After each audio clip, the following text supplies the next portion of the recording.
berangkat semua atau ada yang tidak masuk? Siapa masuk? Siapa yang tidak masuk? Dimas. Dimas, kenapa Dimas? Dimas sakit, Bu. Dimas sakit. Terus siapa lagi? April. Bisa. April. Sabril ya. Sabril kenapa? Sakit, Bu. Sakit, oke, sakit ya. Kemudian ada lagi? Ibnu. Ibnu kenapa? Ibnu sering sakit ya. Nanti di pertemuan selanjutnya teman-teman kalian yang tidak hadir hari ini bisa hadir bersama kita. Dan hari ini kita akan membahas lanjutan materi yang kemarin ya. Kalau kemarin kita mempelajari tentang demokrasi liberal dari sisi politik, hari ini kita akan mempelajari tentang demokrasi liberal di bidang ekonomi. Salah satu hal yang terpenting dari demokrasi liberal di bagian politik adalah di masa itu dari tahun 1950 sampai 1999 itu terjadi pergantian kabinet ya. Jadi selama 9 tahun itu pergantian kabinet sebanyak berapa kali? 7 kali. Selama pergantian kabinet itu tentunya terjadi gejolak politik yang nantinya berpengaruh terhadap kehidupan ekonomi. Kayak seperti masa sekarang ya, kalau kondisi politiknya tidak stabil, otomatis berpengaruh di bidang ekonomi. Kalau bidang ekonomi itu meliputi apa? Kalian belajar kan tentang mata pelajaran ekonomi?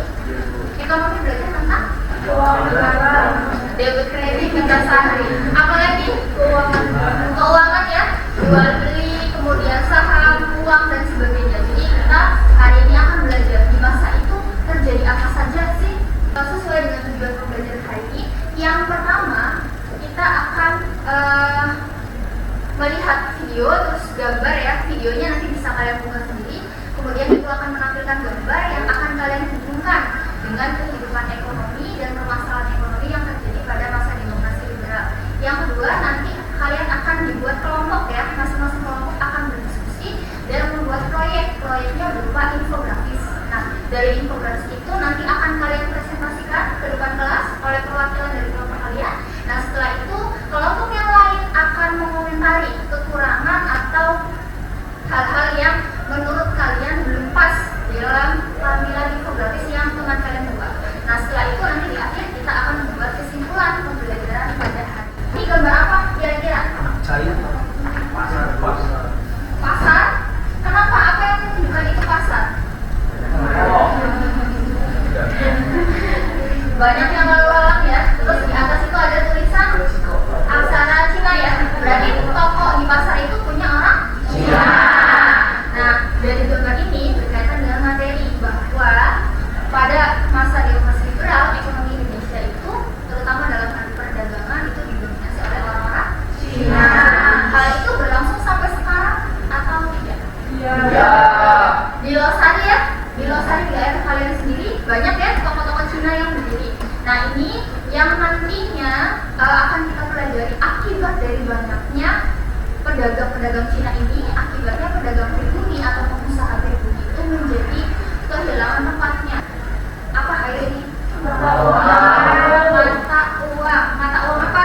Rupiah. Mata uang yang beredar setelah kemerdekaan. Mata uang yang beredar setelah kemerdekaan. Nah, setelah kemerdekaan, betul kata Sahril, banyak sekali uang yang beredar. Waktu itu, sebelum Indonesia mengeluarkan uang Republik Indonesia, masih banyak mata uang lain yang beredar. Di antaranya mata uang waktu pendudukan Jepang, kemudian masa Hindia Belanda, dan mata uang Indonesia. Ada Museum Fathahillah. Nah, di samping Museum Fathahillah itu ada jalan ke belakang. Di situ ada museum, namanya Museum Bank Indonesia. Nah, ini penampakannya ya, Museum Bank Indonesia. Museum Bank Indonesia dulunya adalah kantor The Javas Bank atau Bank Jawa ya. Nah, bank ini salah satu bank terbesar yang dimiliki Hindia Belanda pada masa itu. Nah, ini nanti berkaitan dengan materi ya, yaitu dengan nasionalisasi perusahaan-perusahaan dan bank peninggalan. Oke, semuanya sudah ada gambaran ya? Apa saja yang akan kita pelajari atau materi yang akan dipelajari di kehidupan ekonomi masa demokrasi liberal? Ya, kelompoknya ada 6. Yang pertama kelompok Budi Syafruddin, yang kedua kelompok ekonomi Alibaba, yang ketiga ekonomi gerakan Benteng, yang keempat nasionalisme perusahaan Belanda, yang kelima program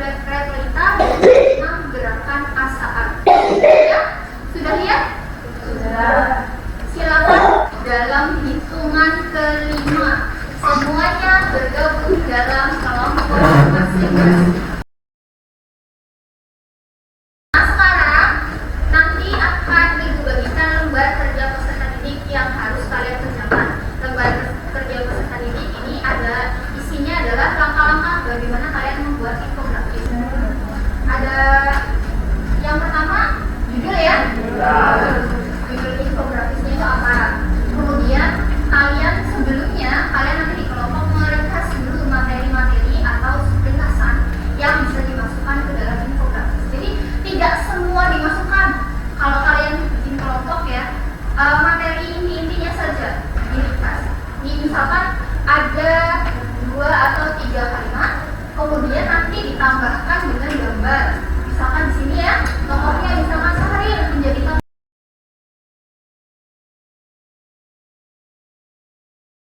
Untuk mengerjakan proyek ini, kira-kira akan selesai dalam waktu berapa menit? Yang pertama, kalian mengumpulkan gambar ya dan poin-poin yang sudah kalian ringkas. Kira-kira untuk bagian yang pertama itu akan selesai dalam waktu berapa menit? Ayo. 10 menit cukup ya? Cukup. Oke, materinya kan sudah kalian pelajari juga ya semalam ya.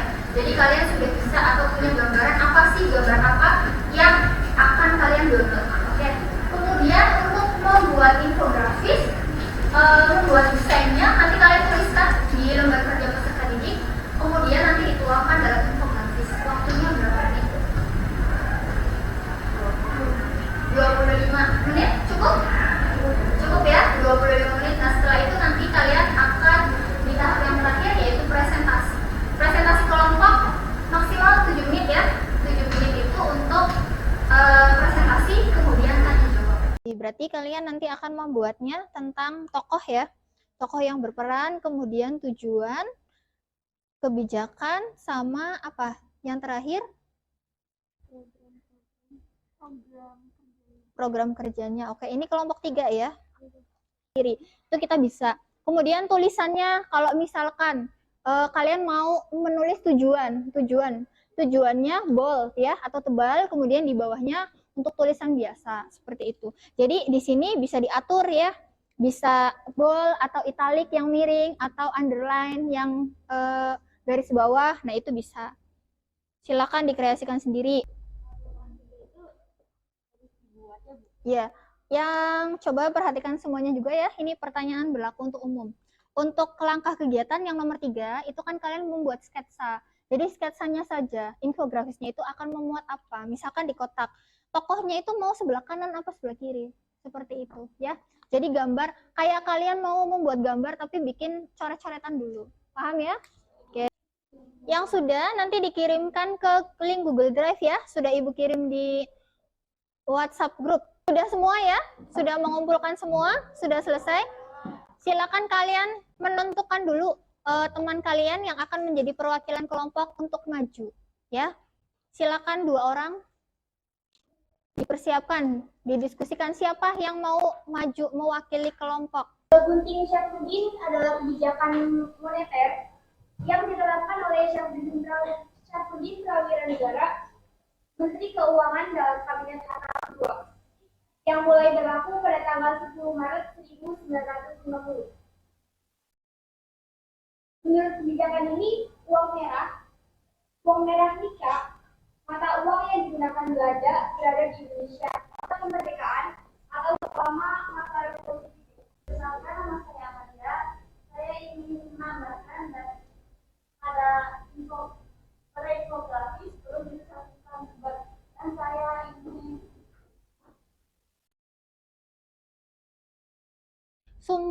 Sumbernya tidak ada ya.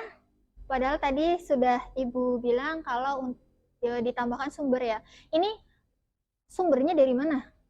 Infografis ini. Maksudnya kalian membuatnya bahannya dari mana? dari internet.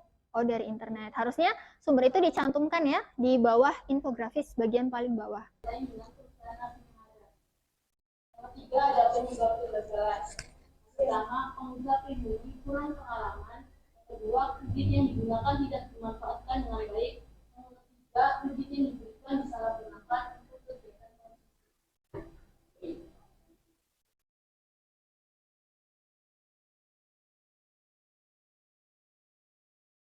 Sudah presentasinya? Tepuk tangan untuk kelompok 2. Ini sistem ekonomi Alibaba ya. Ada yang mau bertanya? Ya, silakan berdiri.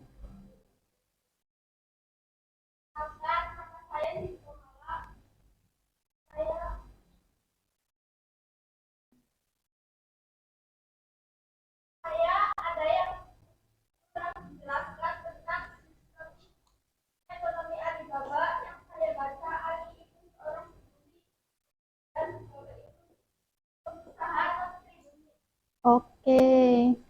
Ya, terima kasih Siti Komala. Nah, di sini di tujuan tadi ditambahkan oleh Siti Komala. Ali itu untuk pengusaha pribumi dan Baba itu untuk pengusaha non pribumi ya. Biasanya Baba itu memang identik dengan orang-orang Tionghoa.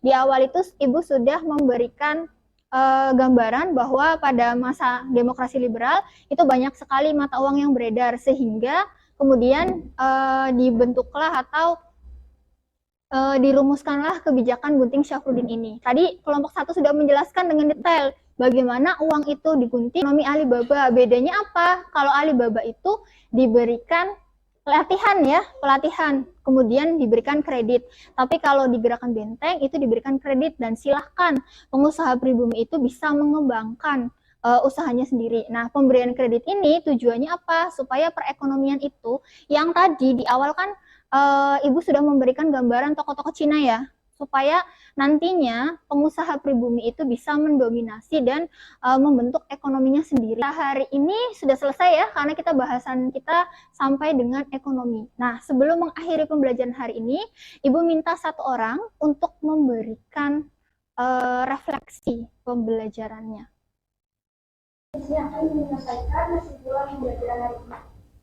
Keadaan ekonomi pada masa demokrasi liberal terpuruk karena beberapa faktor, di antaranya yang pertama keadaan politik yang tidak stabil akibat seringnya pergantian kabinet, dan yang kedua banyaknya uang yang beredar sehingga menyebabkan inflasi. Hal ini diatasi dengan kebijakan Gunting Syafruddin dengan pemotongan nilai mata uang menjadi setengah dari nilai mata uang tersebut. Yang ketiga, kegiatan perekonomian masih didominasi pengusaha non pribumi, sehingga pemerintah membuat sistem Alibaba dan Gerakan Benteng dengan memberikan kredit kepada pengusaha pribumi. Sekian, terima kasih. Ya, tepuk tangan untuk Nabila. Betul ya, penjelasan dari Nabila terkait pembelajaran hari ini. Kita sudah mempelajari materi tentang kehidupan ekonomi masa demokrasi liberal. Nah, ini Ibu memberikan link latihan soal ya, yang sudah Ibu share di grup WA. Nanti silakan kalian kerjakan sebagai penugasan dari pembelajaran hari ini. Bisa dibuka dulu linknya, nanti setelah dibuka boleh dikerjakan di rumah ya, silakan, karena ini untuk penugasan. Bisa dibuka linknya? Bisa, oke. Nanti dikerjakan di rumah ya, nanti akan kita bahas soal-soalnya di pertemuan selanjutnya. Oke.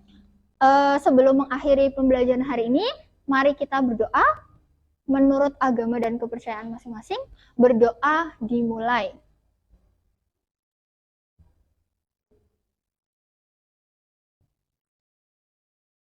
Berdoa selesai. Ibu akhiri pertemuan hari ini. Wassalamualaikum warahmatullahi wabarakatuh.